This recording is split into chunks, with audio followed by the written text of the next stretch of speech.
Diablo is an action role-playing hack-and-slash video game developed by Blizzard North and released by Blizzard Entertainment on December 31, 1996. Set in the fictional Kingdom of Khanduras, located in the world of Sanctuary, Diablo has the player take control of a lone hero battling to rid the world of Diablo, the Lord of Terror. Beneath the town of Tristram, the player journeys through 16 dungeon levels, ultimately entering Hell itself in order to face Diablo. An expansion pack, entitled Diablo Hellfire, was released in 1997 by Sierra Entertainment. In 1998, Blizzard released Diablo for the PlayStation. This version featured direct control of the main character using the PlayStation controller and was developed by Climax Studios. The game's success led to two sequels, Diablo 2 in 2000, and Diablo 3 in 2012. Gameplay: Diablo is an action role-playing hack-and-slash video game. The player moves and interacts with the environment primarily by way of a mouse. Other actions, such as casting a spell, are performed in response to keyboard inputs. The player can acquire items, learn spells, defeat enemies, and interact with NPCs throughout the entire game. Classes: Diablo has three character classes: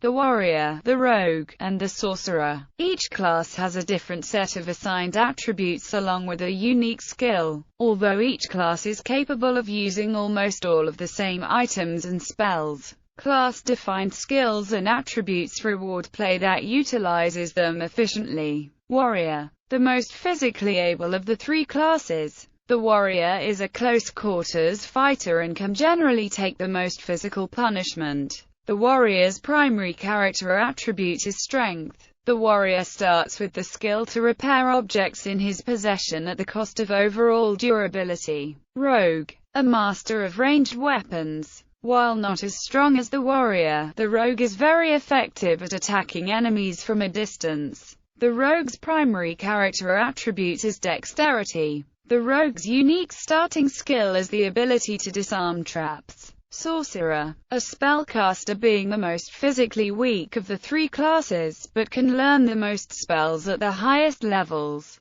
The Sorcerer's primary character attribute is Magic. The Sorcerer's unique starting skill is the ability to recharge some magical weapons. In the expansion set, Diablo Hellfire, the Monk was added. Two other characters, the Bard and Barbarian, were hidden characters in Diablo Hellfire. Items: many items have attribute minimums to be used effectively. White-colored items are normal items, blue-colored items are magic items, and gold-colored items are unique items. Any items that are not white in color must be identified to make use of their magical effects. However, characters can use unidentified items as they would the base item. Items wear down through use and only have a certain amount of durability. When an item's durability is 0, it is destroyed. The sword is typically one-handed, though two-handed varieties also exist. Axes are all two-handed, and are for those who are willing to sacrifice defense for power. Maces and clubs add a 50% damage bonus against the undead. Bows are the ranged weapon of the game, best used by rogues. Staves, while capable of physical attacks, are mainly used for the spell charges they contain. The spell on the staff can only be used a certain number of times before they require a recharge. There are three classifications of armor: light, medium and heavy, and is available for the head and torso. Shields allow for blocking of attacks. Characters are allowed to wear 2 rings and 1 amulet. Books contain spell formulas. Spell books cannot be used more than once, but multiple books of the same spell will increase the spell level up to a maximum of 15. Scrolls allow use of both spells not yet learned, and spells not available in book form. They vanish after one use. Many potions are available for use, including health and mana restoration, and elixirs that increase statistics. Multiplayer can be done with up to 4 players. Multiplayer characters' states are saved periodically. Players can either be aggressive towards, or play cooperatively with, other players. Players can connect by one of the following: direct connection, modem connection, battle.net connection or IPX network connection. The game lacks the stronger anti-cheating methods of Blizzard's later games, and as a result, many characters online have been altered in various ways by common third-party programs known as trainers or game editing programs such as Cheat Engine. Plot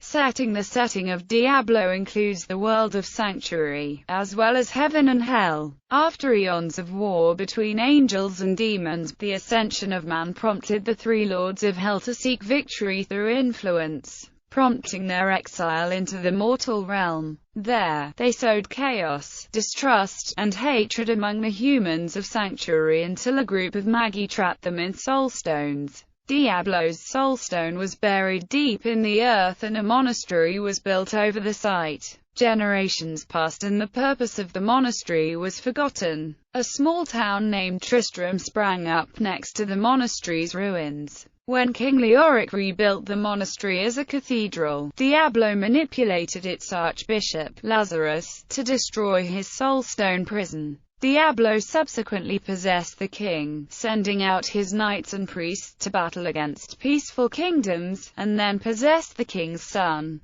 Prince Albrecht, filling the caves and catacombs beneath the cathedral with creatures formed from the young boy's nightmares. Tristram became a town of fear and horror, where people were abducted in the night. With no king, no law, and no army left to defend him, many villages fled. Plot: the game starts when the player's character arrives in Tristram. The labyrinth under the cathedral descends from a simple dungeon to catacombs to the dark caves and finally the fiery pits of hell itself, each full of the undead, monsters, and demons. Leoric has been reanimated as the Skeleton King, and the hero must kill him so he can be released from his curse. The hero must also kill Archbishop Lazarus, and eventually fight Diablo himself. At the end of the game, the hero kills Diablo's mortal form, leaving Diablo trapped in a soulstone once again. The hero, seen canonically as King Leoric's eldest son, Aiden, then drives the soulstone into his own skull in an attempt to contain the Lord of Terror. Diablo 2 continues the story, with Diablo having possessed the warrior hero who killed him. Development: according to Matt Barton, the game Telengard, released by Avalon Hill in 1982, influenced the development of Diablo. At first, Diablo was a turn-based RPG, but after Blizzard Entertainment decided to publish it, their executives, particularly Alan Adam, were adamant that Diablo should be played in real time, like Blizzard's previous success Warcraft. Orcs and humans. At first Blizzard North, at the time called Condor, resisted the idea, but after prototyping the first real-time version and playing it, they realized the potential of success for it and fully went with it.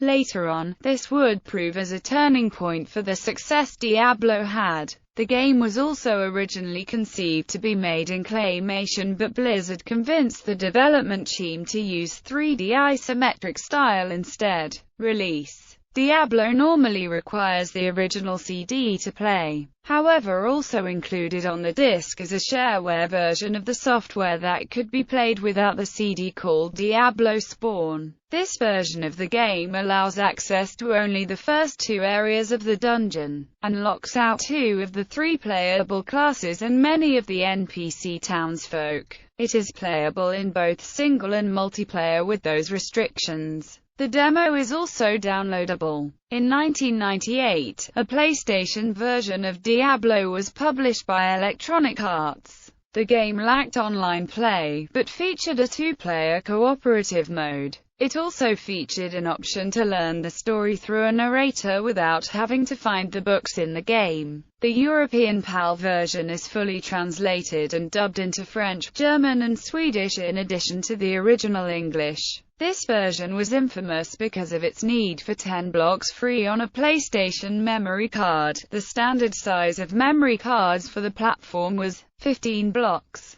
The only official expansion pack made for Diablo was Diablo Hellfire in 1997. The expansion was produced by Sierra Entertainment rather than an in-house Blizzard North development team. The multiplayer feature of the expansion pack was disabled with version 1.01. The added content included 2 additional dungeon segments located within a new side storyline, several new unique items and magical item properties, new spells, and a 4th class, the Monk. There were also 2 possibly unfinished test classes and 2 quests which could be accessed only through a configuration file modification. The original game was later re-released alongside Hellfire in a 1998 bundle called Diablo plus Hellfire. 1998's Blizzard's Game of the Year collection contained copies of Diablo, StarCraft and Warcraft 2, Tides of Darkness. The Blizzard Anthology contained Diablo, StarCraft, Brood War and Warcraft 2. Battle.net Edition. The Diablo gift pack contained Diablo and Diablo 2, but no expansions. The Diablo Battle Chest contained Diablo, Diablo 2 and Diablo 2's expansion, Lord of Destruction. Later releases of the Diablo Battle Chest also have a strategy guide for Diablo 2 and Lord of Destruction, though subsequent releases do not include the original game, instead featuring Diablo 2, its expansion, and their respective strategy guides. Music. The music of Diablo was composed by Matt Uelman. The soundtrack consisted of 6 tracks. It was released after 15 years, in 2011. It is called the Diablo 15th Anniversary Music CD. Reception. The game has received critical acclaim. Diablo has an average rating of 94 on Metacritic. Most praised the game's addictive gameplay, immense replayability, dark atmosphere, superior graphics, moody musical score, and its great variety of possible magic items, enemies, levels, and quests. This last aspect was praised by GameSpot editor Trent Ward in his review of Diablo. Similarly, although a set number of monsters is included, only a few will be seen during each full game. This means that players going back for their second or third shot at the game will very likely fight opponents they haven't seen before. Talk about replay value. Reviewers commonly cited the online multiplayer aspect as one of the strongest points of the game, with it being described as greatly extending its replay value. Computer Games Magazine's Cindy Yans said that weapons, armor and items are so numerous that you're always acquiring something new to try, not to mention the game's multiplayer universe. She went on to say that, for anyone who enjoys a good multiplayer dungeon crawl, Diablo can't be beat. The most common complaint about the game was the length of its single-player aspect, which many felt was too short.